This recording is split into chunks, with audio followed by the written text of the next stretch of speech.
Samantala, handa na ang pamunuan ng Parañaque Integrated Terminal Exchange o PITX para sa inaasahang dagsa ng mga pasahero ngayong undas.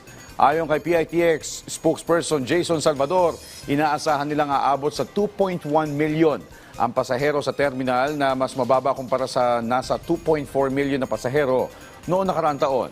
Inaasahang October 27 pa lang ay magsisimula ng dumami ang mga pasahero sa PITX. Sa ngayon, nananatili pa ang normal ang foot traffic sa terminal na umaabot sa 160,000 kada araw.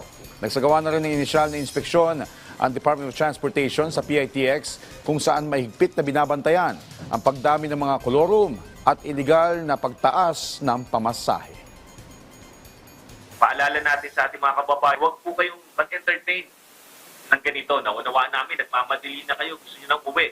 Pero isipin niyo po yung inyong kaligtasan. Ito pong mga kolorum na operators na to, wala po itong record. Ano man, hindi po natin alam kung saan kayo dadali nito. May sako naman, wala kayong mapapala. So, as much as possible, gamitin lang po natin yung mga legitimate public utility vehicles natin.